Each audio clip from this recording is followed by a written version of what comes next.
The UK is heading toward a population collapse, fewer babies, a shrinking workforce, and a crisis no one is talking about.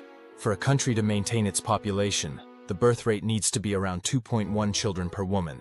That's called the replacement rate. But in the UK, that number has crashed to just 1.44 from 3 in 1964, the lowest in recorded history. This isn't just a statistic, it's a ticking time bomb. Think about it. Fewer workers mean businesses struggling to find staff, pensions running dry, and a healthcare system collapsing under pressure.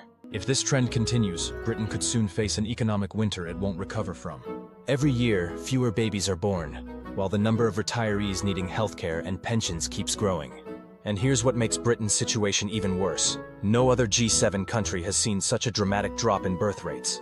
Between 2010 and 2022, fertility in the UK plunged by 19%, the biggest decline of any major economy. So what's causing this crisis? Some blame shifting cultural values, others point to the rising cost of living.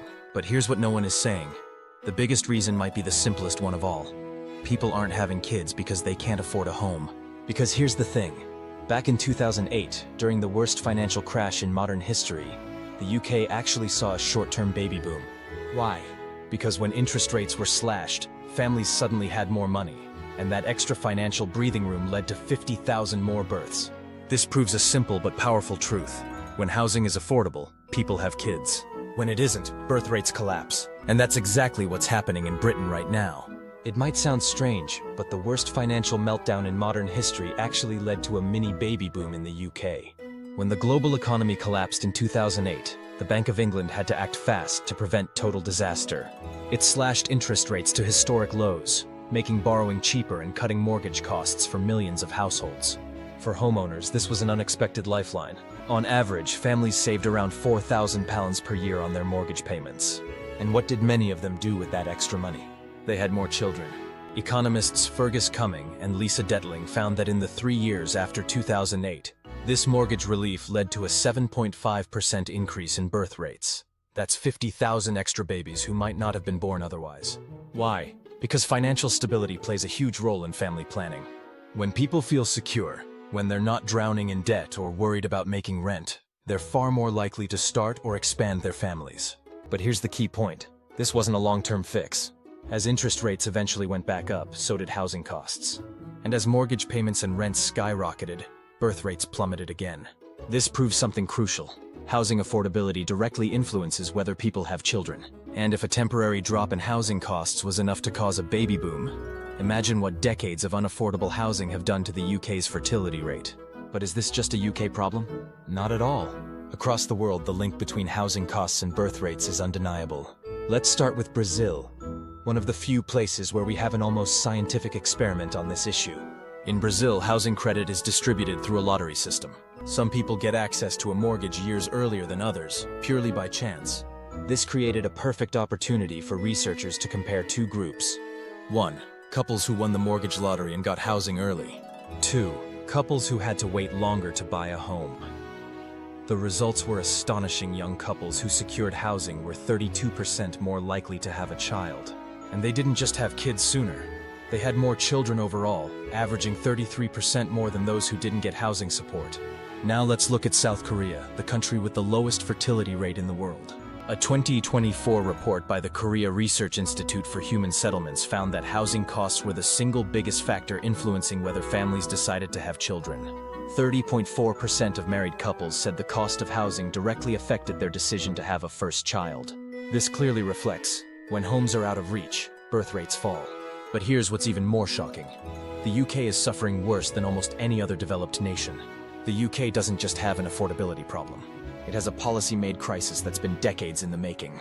The country's housing system is designed in a way that inflates costs, restricts supply, and discourages young people from starting families. Let's break it down. Firstly, the UK's housing costs are uniquely extreme. Housing is expensive in many countries, but in Britain, the situation is off the charts. The average UK household spends 44% more on housing than those in other wealthy nations. Unlike in most G7 countries, land costs make up a disproportionate share of property prices, making homes artificially expensive. And because of low construction rates, housing supply has failed to keep up with demand for decades. This means young people are forced into overcrowded rentals or locked out of home ownership entirely. both of which discourage family formation. Secondly, the planning system makes it worse. You might think the solution is obvious, just build more homes. But in the UK, the planning system is one of the most restrictive in the developed world. According to the Centre for Cities, the UK has 4.3 million fewer homes than it would have if it had built at the average rate of other European countries. Local opposition to new developments, combined with complex planning rules, means it takes years to approve new housing projects. Even if Labour follows through on its promise to build 1.5 million new homes, it still won't be enough to fix the massive supply gap. And here's the brutal reality. Fewer homes equals higher prices equals fewer children. Thirdly, Britain's property tax system punishes the young. Even if housing supply magically increased overnight, there's another problem. Britain's outdated property tax system. Stamp duty discourages people from moving, making it harder for growing families to find larger homes. Council tax is regressive, meaning those in cheaper homes pay disproportionately more than those in expensive ones. And because of weak incentives for downsizing, older homeowners sit on large properties they no longer need, instead of freeing them up for younger families. The result? An inefficient housing market where young people can't access the homes they need, even when they exist. This has brought UK at a critical point. If birth rates continue falling at this pace, the country will face a shrinking workforce, an unsustainable aging population, a weaker economy. But the solution isn't some mystery. It's right in front of us. Housing reform, tax changes, financial support, and cultural shifts have worked in other countries. Now here's the big question. Should fixing housing be Britain's #1 priority? Or is there another hidden factor behind the UK's birth rate collapse? And will the UK's leaders be bold enough to act before it's too late? Let's discuss in the comments. And if you found this video insightful, make sure to like, subscribe, and turn on notifications for more deep dives into the world's biggest economic and social challenges. Thanks for watching, and we'll see you in the next one.